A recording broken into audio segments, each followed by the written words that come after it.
Back in the house, Sung-ji was fuming. "So you're telling me," he said, glaring at his friend, "that guy you brought home, he said he came out of the demon tower, killed the calamities by himself with his bare hands, and even beat an A-rank disciple?" His friend scratched his head nervously. "Yeah, he said all that." "And you believed him?" Sung-jae pointed to the broken divine artifacts scattered across the room. "He wrecked every sacred item in this house."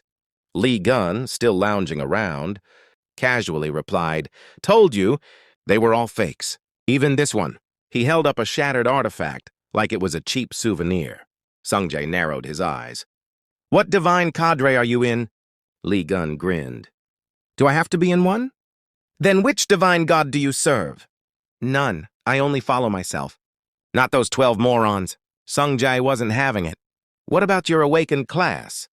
"Production class." "And your name?" Lee Gun paused, then leaned in with a sinister grin. "Lee Gun." Sung-jae's friend panicked. "Sung-jae, stay calm!" But Sung-jae was already losing it. "He broke into our house, destroyed our divine artifacts, and now he dares to call himself Lee Gun?" The friend suddenly realized. "Wait, this is our house?" Lee Gun, unfazed, looked around.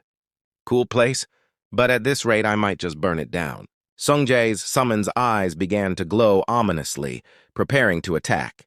Meanwhile, Lee Gun activated a skill, Gaze of a God. Instantly, information about Sung-jae popped up. "A genius, huh?" Lee Gun muttered. "Learning effect 200%. Already using high-rank summons at that age. Not bad." The summon bristled with power. The friend warned, "Run! Sung-ji's an A-rank disciple of Gemini, and he's a crazy Lee Gun fanatic." Sung-jae growled. "You need to leave now if you don't want to die." But before he could even move, he froze. Lee Gun was suddenly behind him. "You know," Lee Gun said, smirking, "if you play with fire too much, you'll end up wetting yourself at night." Sung-jae blinked. "What? When did you—" Flick!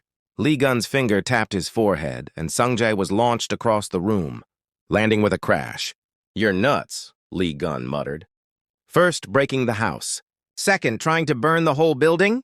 Sung-jae's friend peeked over. Is he alive?" Lee Gun gave a twisted smile. "He's fine." The friend wasn't so sure, eyeing the massive bump on Sung-jae's forehead. "You sure he's fine?" Lee Gun yawned. "I'm gonna sleep. Wake me when it's time." But when he opened the door to his room, he stopped in shock. Inside was a shrine. Not just any shrine, a room filled wall-to-wall with Lee Gun figurines, posters, and memorabilia. Dozens of tiny Lee Guns stared back at him. "What the hell are these?" he asked. His friend nervously replied, "I told you. Sung-jae's a Lee Gun fanatic."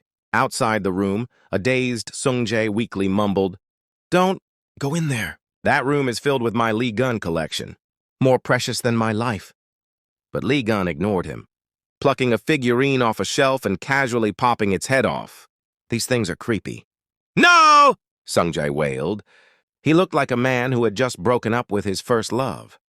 Meanwhile, in a quiet cafe, Hugo sipped coffee while watching a news report on the Demon Tower collapse. "It's definitely him," he muttered. A waitress approached. "May I take your order?" Hugo narrowed his eyes. "Get lost, Yang Wei." The woman blinked, then smiled darkly as her form shimmered. "Not fun," she said. "You saw through me too fast." Hugo glared. "Still playing with people's bodies, huh? That's why I hate you." Yang Wei, using the avatar, leaned in with a smirk. "It's been a while." "Hugo, I know Lee Gun's in Korea. If you know something, you'd better talk. It'll be in your best interest." Then he vanished. The girl, returned to normal, blinked in confusion. What just happened?" Hugo clenched his fist. "Yang Wei, pulling cheap tricks again. I need to find Lee Gun before they do." Later, in Bucheon, Gyeonggi Province, inside a large mart, Sung-jae and his friend were shopping. "You really think that guy was Lee Gun?" his friend asked. Sung-jae scoffed. "No way. Lee Gun is a hero who saved humanity. That guy's just a thug. But he came out of the demon tower. He was strong." "I told you," Sung-jae said firmly. "My dad said he's dead. And my dad's Sagittarius, he knows." "Ah, right. Let's just buy our stuff and get out of here." But suddenly chaos erupted. "Thief! Someone stop that thief!" A man dashed through the aisles, bumping into them. Sungjae's friend blinked. That speed? He's a Scorpio disciple. Using his powers to steal, Sungjae growled. If this keeps up, he'll empty the whole store. The thief smirked to himself. Even a saint couldn't catch me. I've got what I need, time to disappear. Bam! A fist sent him flying into the shelves. Lee Gun stood over him. Oh, right, I forgot to tell you to buy chicken. The thief writhed in pain. It can't be. A bald man approached. Impressive. Scorpio disciples are hard to catch. You look like a regular disciple. Next time, just call the police. Lee Gun glanced at him. What's his problem? But then, the ground shook violently. The store quaked. Panic spread. The thief saw his chance. That earthquake's my cue. He sprinted away, but froze. A massive, grotesque centipede blocked his path. Why is there a calamity in the green zone? He bolted, hoping to escape, but another shadow loomed. A monstrous spider with a humanoid figure on its back appeared and bit down. The thief was gone. Sirens blared. This is not a drill. A calamity has appeared in the mart.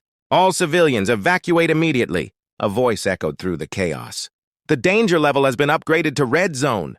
Calamities began swarming the store, attacking everyone in sight. A young boy tripped and a monster lunged. Wham! Lee Gun's punch shattered the creature's face. Watch where you're going, he told the kid. You okay? But the kid, terrified, ran. Lee Gun sighed. Well, at least he's alive. But seriously, why are there more calamities here than actual people? He cracked his knuckles. It's been a while, he grinned. Time for a warm-up.